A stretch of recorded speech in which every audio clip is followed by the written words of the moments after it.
que incluso en las películas se representa mucho, y es cuando Pedro niega a Jesús, ¿no? Y después de negarle canta el gallo y todo eso. Y a veces vemos incluso las películas, vemos todo esto, pero yo no sé si a veces meditamos sobre lo que vemos y sacamos las consecuencias. Y hoy tengo un texto que, si os soy sincero, me ha pasado un poco como a Jonás. No tenía ganas de decir este mensaje, pero el Señor no me ha dejado, me lo ha puesto y no he podido eludirlo. Y yo, cuando el Señor ya me hace ver que tiene que ser eso, lo siento, pero entonces ya me da igual, porque lo que más me preocupa es ser infiel a mi Señor. Y en el mensaje en la palabra que hemos leído,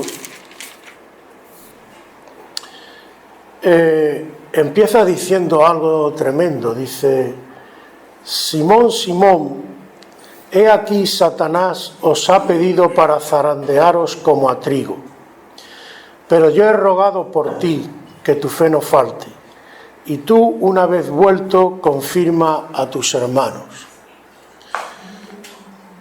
Esto, mucha gente, incluso hay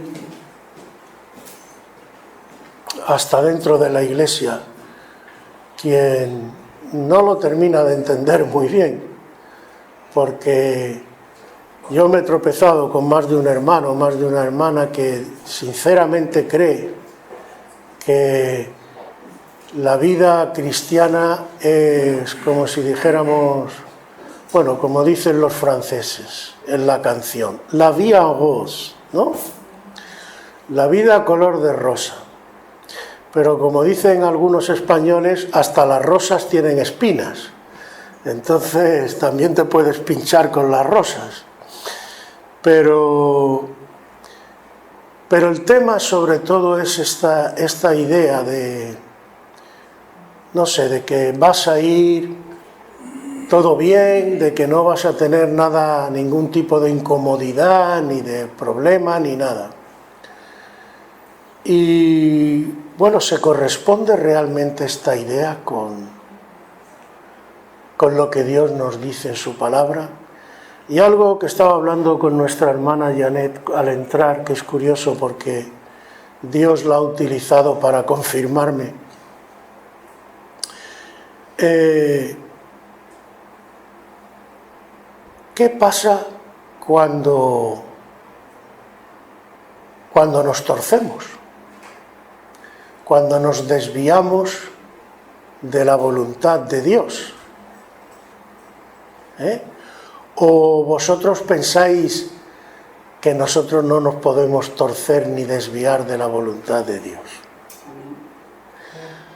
¿O qué pasa, que es lo que más bien el texto habla, cuando nosotros estamos equivocados en lo que respecta a lo que realmente nos sustenta nuestra vida y sobre todo nuestra vida cristiana?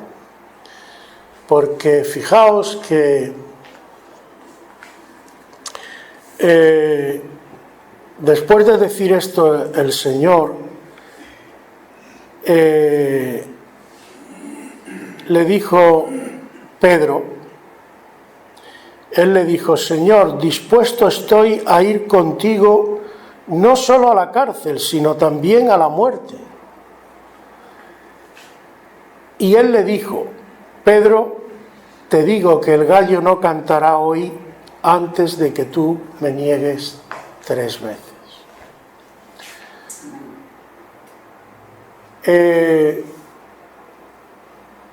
En fin, aquí hay varias cosas que me gustaría ver. Al hilo de lo que ha dicho Pedro, muchas veces nos pasa que a veces creemos que somos muy espirituales, estamos fuertes en el Señor, y el Señor nos tiene que decir como a Pedro: ay, Pedro, Pedro, tú crees que estás fuerte, pero yo te voy a mostrar esta noche mismo lo fuerte que estás. Aleluya. ¿Por qué? Porque Pedro, impulsivo, como muchos de nosotros, yo creo que muchos de nosotros nos identificamos con el apóstol Pedro, porque a veces somos impulsivos y pensamos que, pero luego el Señor tiene que venir a ponernos al nivel que nos corresponde. Aleluya. Y no sé cuál es el caso de cada uno de vosotros, ni tengo por qué saberlo, pero posiblemente, a lo mejor, alguno de vosotros, pues a lo mejor pensáis esto, que vosotros no tenéis por qué caer, que vosotros estáis cumpliendo para con el Señor, o tenéis fuerzas suficientes para resistir los problemas de la vida, etc. Pero ¿realmente esto muchas veces es así o no es así? Y también hay gente que también me la he tropezado, que dice: ¿cómo es posible que a mí me pase esto? Yo soy cristiano, he aceptado al Señor, ¿por qué me tiene que venir esto? Gloria a Dios. Bueno, hay muchas razones por las que vienen las cosas, pero sin entrar a juzgar a nadie, hermanos,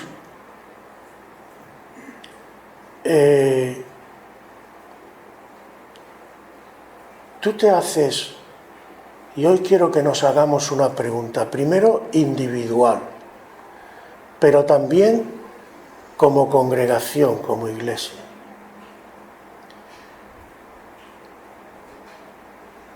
¿Está contento Dios conmigo y con nosotros?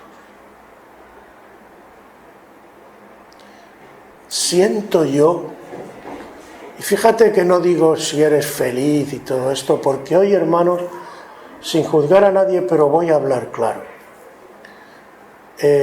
Hoy hay un peligro terrible, y después veremos por qué el Señor dice esto a sus discípulos. Pensad que se lo está diciendo a sus discípulos, y además a los escogidos, a los 12, ¿vale? Y les dice: Satanás os ha pedido para zarandearos como a trigo. Dios, quizás habría que empezar por aquí, Dios es un Dios perfecto, y la obra que quiere hacer en cada uno de nosotros es una obra perfecta. Amén.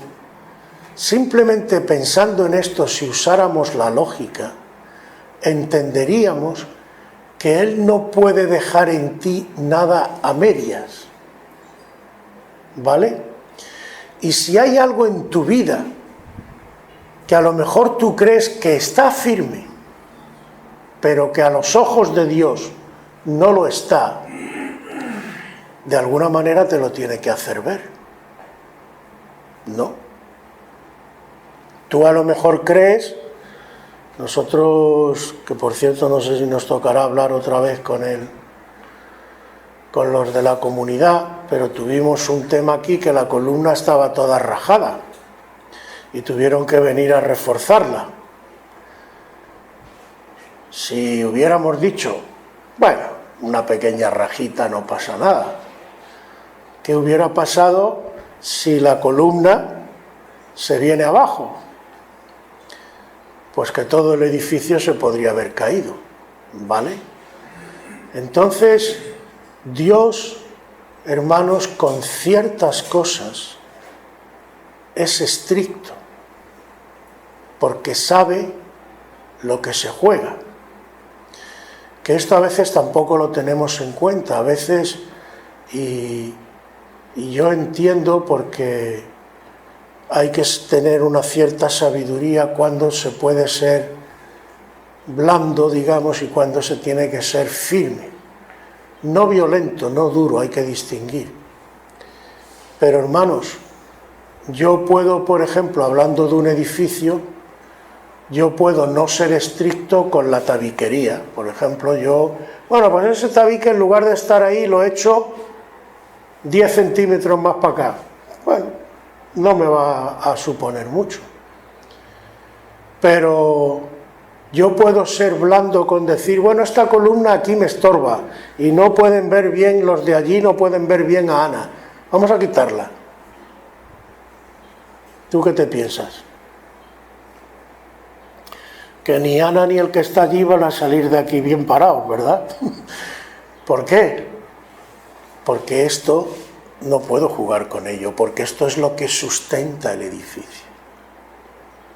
Por eso, entre otras cosas, la palabra de Dios dice que nadie puede poner otro fundamento que el que ya está puesto. No se puede poner otro. ¿Cuál es el fundamento? Cristo y la doctrina que enseñaron los apóstoles. Amén. Sobre eso se sustenta el edificio. Y estábamos hablando con la hermana antes de empezar el culto de cómo se están cerrando iglesias en Europa, de cómo se está, y vuelvo a decir, líbreme Dios, yo no soy ni mucho menos quien tiene que juzgar, pero creo que sí, tendríamos que analizarnos a nosotros mismos, primero en lo individual, pero aparte en lo individual, de lo congregacional, en el sentido de, Señor, vamos en la buena dirección. Señor, preguntarle incluso a Dios, ¿cómo nos ves tú? Porque lo importante no es cómo nos ve el mundo. El mundo a lo mejor te puede ver muy bien. De hecho, si tú cedes en las cosas del mundo, a lo mejor la iglesia se te llena. Pero ¿es esa la llenura de iglesia que nosotros queremos? Que mucha gente montamos aquí un show, montamos un espectáculo y la gente, ¡ay, qué bien, me lo he pasado tal y cual! ¿Es eso lo que Dios quiere? Mirad, hermanos, yo, vuelvo a decir, cada uno Dios lo juzgará, pero hoy, vuelvo a decir en términos generales, se están cerrando iglesias en Europa. Se están convirtiendo edificios de iglesias, algunos incluso preciosos. Se están convirtiendo en lugares de ocio, en lugares de, como dirían hoy, algunos con ceremonias, hablemos claro, satánicas. Ya os he dicho varias veces, cuando la última vez en Navidad que fuimos mi familia y yo a Bélgica, yo estaba alucinando, sinceramente, porque fuimos a un mercadillo, se supone que de Navidad, y de lo que menos había eran cosas de Navidad. Lo que más veía era incluso hasta brujas y hasta fetiches y hasta un montón de cosas. Yo no sé cómo tú lo ves. Cuando la iglesia nace, al principio eran 120 personas en un aposento alto, cae el Espíritu, 120, ¿vale? En el primer siglo. No había internet, no había televisión, no había... Casi todo funcionaba boca a boca, ¿vale? Pues el apóstol Pablo llega a decir en una de sus epístolas, yo he llenado del Evangelio todo esto que nos rodea. Es decir, era una iglesia que con sus defectos, que también los tenía, ya incluso en las epístolas empiezan a salir los defectos y los apóstoles empiezan a intentar corregirlo, pero a pesar de todo pusieron en práctica la enseñanza de Dios. ¿Y sabéis qué pasó? Que cambiaron la sociedad. Cuando la iglesia nace estaba el imperio romano pagano, a los cristianos los perseguían, los llevaban al circo, también se ven las famosas películas, eran devorados por las fieras, eran torturados, eran martirizados, más cristianos mataban, más cristianos salían. Amén, gloria a Dios. Y entre ellos se ayudaban y entre ellos oraban juntos, entre ellos buscaban a Dios y la mano de Dios se manifestaba. Qué casualidad, llega el año 300 más o menos, incluso se hace el cristianismo religión oficial y mira tú por dónde empiezan a cambiar las cosas. Y empieza Satanás, voy a manipular más, en lugar desde fuera, en lugar de perseguirlo, voy a manipular desde dentro, me voy a infiltrar y voy a hacer que la iglesia sea la que vaya cambiando, que la iglesia se vaya por otros derroteros. Amigo. ¿Y qué pasa? Pues que las cosas empiezan a cambiar. Llegamos a la época de Lutero, ya había caído tanto la cosa que la Biblia la tenían por allí escondida, metida en el sótano y para que nadie la leyera. Llega Lutero y se arma la de San Quintín. Lutero dice, no, la Biblia es el fundamento, es la columna sobre la que nos tenemos que sustentar. Y bueno, parece que hay un revulsivo, mucha gente empieza a volver a los cimientos y tal, pero ¿qué pasa? ¿Satanás se va a quedar tranquilo? No. ¿Qué pasa desde Lutero para acá? Que nacen ahora un montón de grupos. Cada uno, hoy tú puedes ir, como digo yo lo llamo así, el supermercado de las iglesias. Tú piensas, ¿qué iglesia te gusta?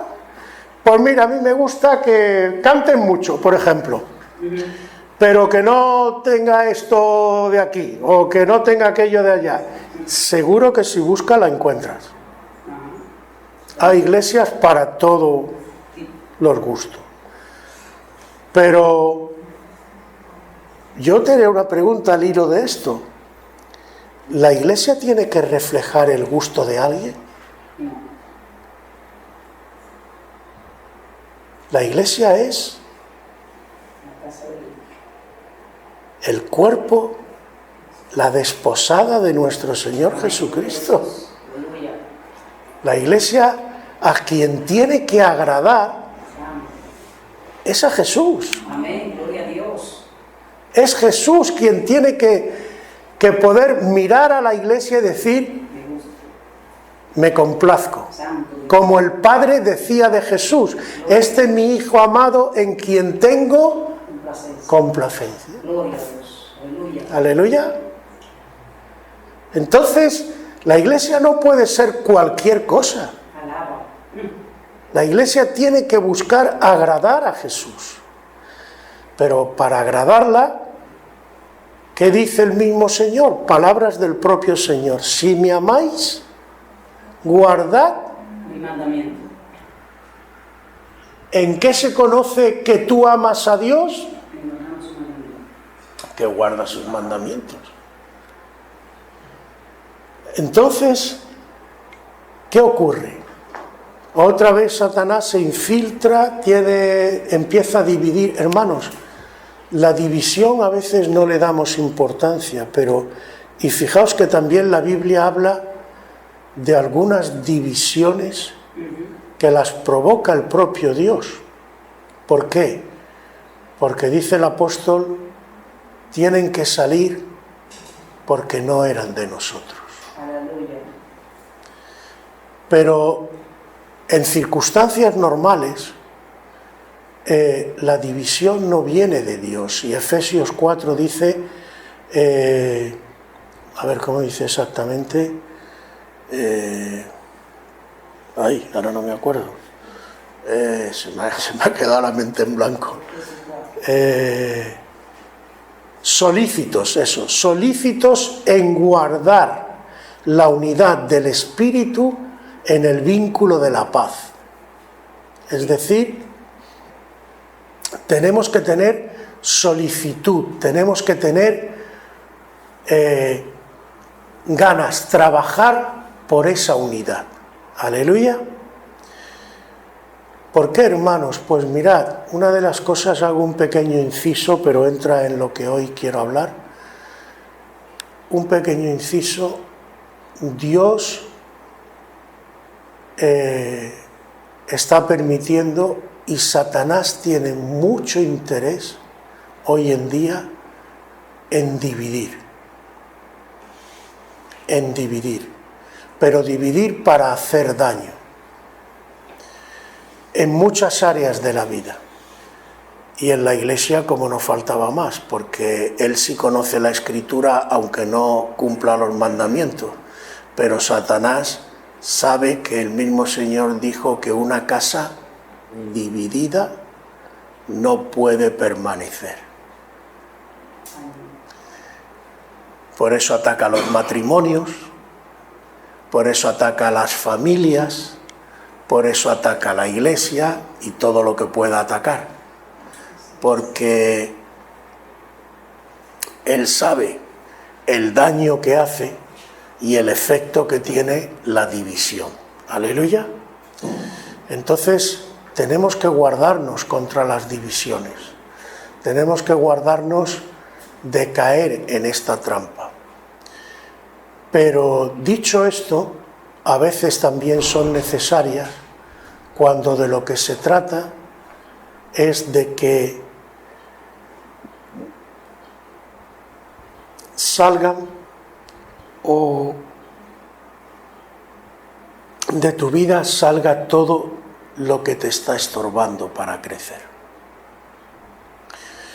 Y esto es lo que dice el Señor en este texto. Vamos ya directamente. He aquí Satanás os ha pedido para zarandearos como a trigo. ¿Qué significa zarandearos como a trigo? ¿Sabéis lo que significa aventar la parva? Lo podéis encontrar en el libro de Ruth, por ejemplo, cuando Ruth va y se pone a los pies de Booz y él estaba aventando la parva. ¿Sabéis lo que es aventar la parva? Exacto, cuando se ha recolectado las espigas del trigo, ¿vale? Sabéis lo que es la paja, ¿no? La paja es la vaina seca esa donde va el trigo y eso pesa muy poco. Entonces ahí lo llama aventador. En España creo que se le llama bieldo o algo así, no sé, no me acuerdo muy bien. Es una especie de como si fuera un rastrillo, una cosa así, con un palo, se coge, se tira al aire y el viento se lleva la paja y el grano de trigo que pesa más cae y se va acumulando el trigo en un lado y la paja se la va llevando el viento. Entonces el Señor dice Satanás os ha pedido. Primera cosa, si nos acordamos del libro de Job también, esto es importante, las batallas espirituales hay quien cree que se luchan aquí abajo, pero no se luchan aquí abajo. Las batallas espirituales se luchan arriba. Y entonces Satanás, que es el acusador de los hermanos, nos dice en otro sitio la palabra, Pues en aquella época, dice el Señor, le hace esta revelación a los discípulos: Satanás ha pedido a mi Padre un tiempo para probaros, para zarandearos. El Señor le podía haber dicho: pero no te preocupes, Pedro, no os preocupéis, discípulos, que yo le he dicho a mi Padre que le diga que no. Y así ya no tenéis problemas. Pero el Señor no le dice eso. El Señor le dice: pero yo he rogado por ti que tu fe no falte. Y tú, una vez vuelto, confirma a tus hermanos. Una vez vuelto. Eso da a entender que vas a ir, te vas a salir y luego vas a volver. O sea que Pedro va a caer en una traición, como de hecho luego se ve. ¿Qué pasa entonces aquí? ¿Cómo el Señor permite estas cosas? Bueno, como os he dicho antes, a veces pensamos incluso que nosotros estamos en lo correcto, pero Dios conoce nuestro corazón y conoce nuestra mente, y Él sabe la verdad de nuestra vida y tiene que probarnos. No para Él, porque Él ya sabe lo que hay. La prueba lo que pretende es que seas tú quien te des cuenta de tu verdadera situación y de tu verdadero estado espiritual. Entonces Pedro, como cualquiera de nosotros, él pensaba que él iba, porque era un hombre de carácter también, no, yo voy a enfrentar, venga lo que venga. ¿Y por qué permite el Señor, entre otras cosas, que pase por eso? Para que Pedro se dé cuenta, y se da porque la propia palabra dice que llora amargamente después de haberle negado, porque había traicionado a una persona a la que él verdaderamente amaba. Pedro amaba a Jesús. ¿Por qué Jesús lo permite? Porque Pedro tenía que aprender varias cosas, pero al menos una era fundamental, porque además Pedro iba a ser llamado al ministerio. Y ya cuando Dios te llama al ministerio, la cosa se pone más seria. ¿Qué tenía que aprender Pedro? Que el ministerio no se lleva en tus propias fuerzas. Que tú tienes que aprender, todo aquel que vaya a ser llamado por el Señor a cualquier tipo de ministerio, al que sea, de lo primero que tiene que aprender es cómo apoyarse en Dios. Porque te lo digo claramente, si tú vas en tus fuerzas, en el mejor de los casos, en el mejor, la carga te va a aplastar. ¿Cuántos pastores y cuántos evangelistas y cuánta gente hay hundida? Algunos han dejado el ministerio, algunos tal, porque no pueden con la carga. Porque nadie puede. El propio apóstol Pablo dice: ¿quién es autocompetente para esto? Nadie. Porque si yo he llenado todo el mundo conocido del Evangelio, no soy yo, sino la gracia de Dios en mí. Este es el secreto. Yo tengo que saber que mis fuerzas no pueden venir nunca de mí. Mis fuerzas tienen que venir de Dios.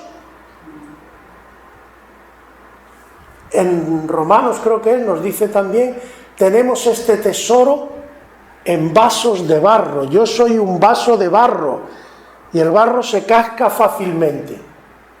Pero la gloria de Dios dentro de mí no hay quien pueda con ella. Es más, a veces es necesario que el vaso casque y se le haga un agujero para que por ahí salga la gloria. A veces llevamos heridas Como dice el propio apóstol Pablo, yo llevo en mi cuerpo las marcas y las heridas del Señor Jesucristo. Yo he recibido golpes, he recibido varapalos, me he visto humillado, pero eso, yo he aprendido que en lugar de sentirme humillado, impotente, en lugar de sentirme débil y en lugar de sentirme torpe o todo lo que tú quieras, eso a mí me humilla, pero a Cristo lo glorifica. Porque se puede ver mejor cuando yo soy débil y yo noto que no puedo hacer cosas y tal, se nota más que es Dios quien me sostiene. Y eso glorifica a mi Dios. Aleluya. Así que es una lección importante de aprender, que no es en nuestras fuerzas sino en las de Dios. Y no tengamos miedo de cuando alguien te venga y te diga, mira, yo no tengo complejo de Superman, ni tengo por qué tenerlo. Yo sé que soy débil. Yo sé que puedo caer, pero también sé que mi Dios no me va a dejar caer. Porque mi Dios es poderoso, porque mi Dios es fuerte. Entonces, de las primeras lecciones que tiene que aprender todo siervo de Dios, y de lo que tuvo que aprender Pedro y todos nosotros, es aprender a depender absolutamente de Él y no apoyarnos en nuestras propias fuerzas. Cuando viene la sacudida es cuando se ve. Aleluya. Pero esta sacudida en contra de lo que nosotros a lo mejor pensamos, y por eso decimos, Señor, ¿por qué permites esto? ¿Por qué lo estoy pasando tan mal? ¿Por qué me siento tan agobiado? ¿Por qué me siento tan aplastado? ¿Por qué me siento tan lo que sea? ¿Por qué? Porque tú quieres ser paja o quieres ser trigo. Si tú quieres ser paja, entonces el viento te va a llevar. Pero si tú quieres ser trigo, tienes que tener consistencia. Tienes que tener raíz en mí.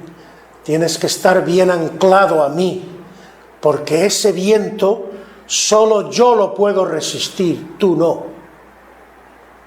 Ese viento diabólico que viene, piensa una cosa, hermano, además, Satanás no conoce la misericordia, no tiene medida, acuérdate de Job. ¿Le da permiso el Señor para que se líe con Job? Bueno, podía haberlo hecho de otra manera, podía haberle dado primero un poquito, luego otro poquito, y habérselo dosificado, ¿no? Si te fijas, le mata a los hijos, le machaca la cosecha, le manda una enfermedad, todo prácticamente de golpe. Y si Dios no lo frena, acaba con todo. Satanás es malo y busca el mal y no va a tener misericordia. El que tiene misericordia de ti es Dios. El que pone freno a Satanás es Dios. Si yo me dejo llevar, pues seré como la paja y volaré. Pero Dios quiere trigo, porque además solo con el trigo puedes hacer pan, con la paja no. Entonces llega un momento que solo Dios sabe, y no sé, visto lo visto, con temor y temblor os digo que a lo mejor estamos a las puertas, porque después de la confirmación que me ha dado la hermana, pues lo dejo en el aire, ora mucho al Señor, pero puede que estemos a las puertas donde Dios va a sacudir a su iglesia, y bien sacudida. Porque claro, todo tiene también su límite, solo Dios lo sabe, y solo Dios sabe cuándo es el tiempo. Pero su iglesia tiene que avanzar, hay que alcanzar madurez. No podemos estar siempre como niños en el mejor de los casos. Y no digo ya si encima dejamos entrar cosas del mundo en las iglesias. Dios no lo puede aprobar. Acordaos de lo que le dice a la Odisea, leed la Odisea, el mensaje a la Odisea. Tú crees que tú eres rica, que tú no necesitas nada, te has enriquecido. Ese mensaje está dicho a una iglesia, no a gente incrédula. Y Dios le dice, ¿tú quieres que yo te diga cómo te veo yo? Eres una desventurada, pobre, miserable, que en el fondo no tienes nada. Y yo te digo que de mí compres oro refinado. O sea, nosotros podemos tener un concepto de nosotros mismos muy alto, pero a lo mejor muy equivocado. Así es. Y tenemos que filtrarlo por Dios y por su palabra. Dios por eso nos prueba, para sacar el trigo, para sacar lo genuino, lo auténtico de Dios. Y para que con la prueba, con el viento satánico, Satanás se lleve todo lo que no es de Cristo. Pero la prueba nos refuerza. La prueba nos fortalece en contra de lo que la gente piensa. No, a mí que no me pase nada. Yo, que el Señor me tenga en una urna de cristal. Eso fue lo que Cristo hizo, fue lo que Cristo vivió. Cristo lo que busca para tu vida no es que nada te toque. Lo que Cristo busca para tu vida es que tú tengas victoria en todo. Amén. Eso es lo que Cristo busca. Que en toda clase de prueba tú tengas victoria. Y que en toda clase de prueba en tu vida tú sepas confiar en Él. En Él, y recalco lo de Él, no en la iglesia, no en el pastor, no en fulanito, no en menganito, no en esto, no en lo otro, en Él, en Cristo. Porque Él es la roca, Él es tu Salvador, Él es quien guía tu vida, Él es quien te sana, Él es quien te guarda, Él es quien te protege, Él es el que contesta tus oraciones. No otro. Aleluya. Entonces, tengamos esto muy claro, hermanos, y depositemos toda nuestra confianza en Él. Incluso, como decía el apóstol Pablo, yo esto lo aprendí mucho, hace mucho tiempo, y doy gracias a Dios, y es una de las cosas que más hago. Lo aprendí del rey David cuando dice, Señor, líbrame de lo que me es oculto. Y el apóstol Pablo dice, en otro sitio que me gusta, dice, yo he puesto mi depósito en Cristo, como diciendo, no me acuerdo ahora exactamente de todas las palabras, pero viene a querer decir, como yo soy consciente de mí mismo y de mis debilidades, aún mis debilidades las pongo por la fe a los pies de tu cruz, para que tú lleves mis debilidades, para que tú me guardes y me corrijas. Aleluya. En definitiva, hermanos, dos cosas, no me voy a extender mucho más. La gran lección es aprender a confiar en el Señor, venga lo que venga. Pero la que va, digamos, acompañando a esta, porque van las dos juntas, yo no puedo mostrar verdadera confianza y verdadero amor a Dios si no guardo sus mandamientos. Entonces, si yo dejo entrar cosas del mundo, yo sé que además hoy es muy tentador, hermanos. Y no sé, cada uno que lo vea por sí mismo con el Señor. Pero si yo dejo entrar cosas del mundo en la iglesia, esa iglesia puede prevalecer. Así es. ¿No será eso como la levadura que leuda toda la masa.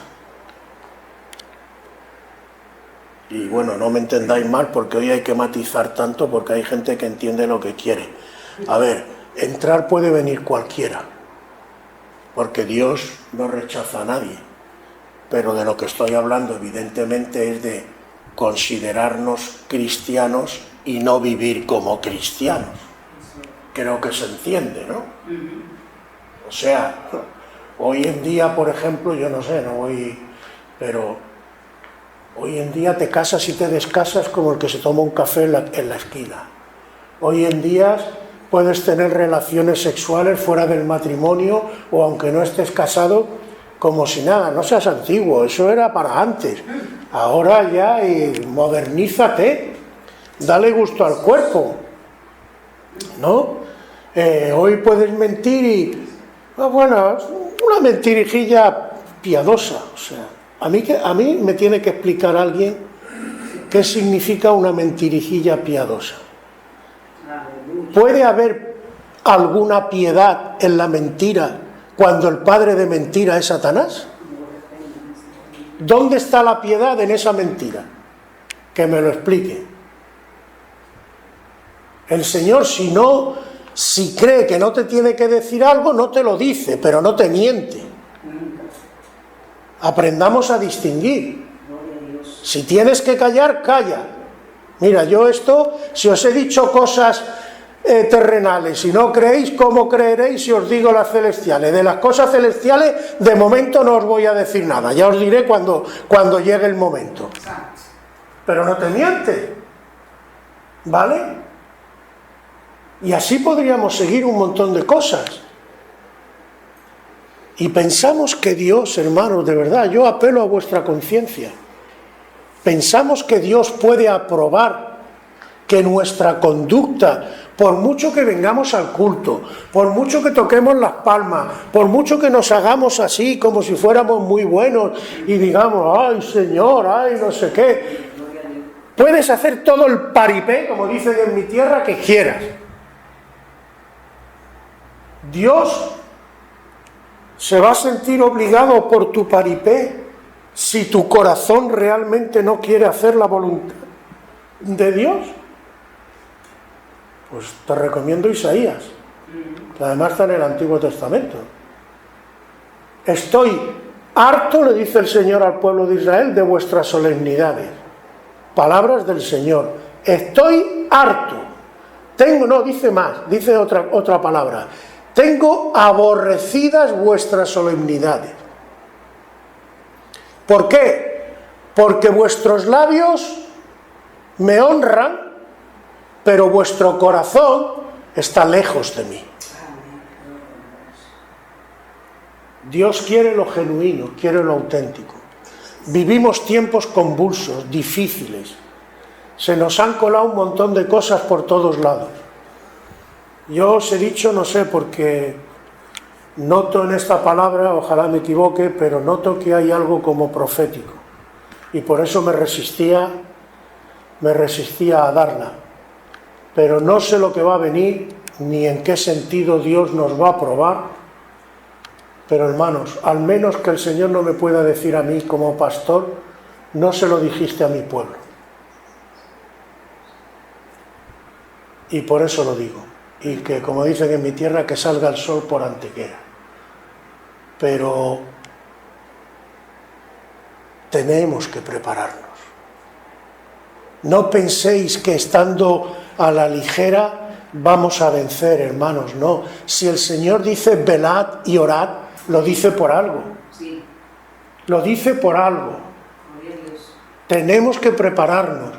Tenemos que estar muy en comunión con Dios, dejarnos de muchas cosas, tonterías banales y cosas del mundo y acercarnos a Dios y decir, Señor, guíame, ilumíname, hazme entender lo que no termino de entender, dame la paciencia también. A veces es cuestión de que no sabemos esperar en el Señor. Hay muchas cosas alrededor de todo esto, pero en definitiva, una sola cosa. Pasarás la prueba, Pedro, porque a pesar de todo yo voy a estar contigo. Y una vez vuelto, no sé si te tocará a ti, pero esto me sirve para otra cosa. Incluso, aunque alguna vez por debilidad niegues al Señor como Pedro, acuérdate siempre que pase lo que pase en tu vida, la solución es Cristo. Amén. La solución es Cristo. No lo olvides. Si te tienes que arrepentir y llorar, arrepiéntete y llora, pero busca al Señor.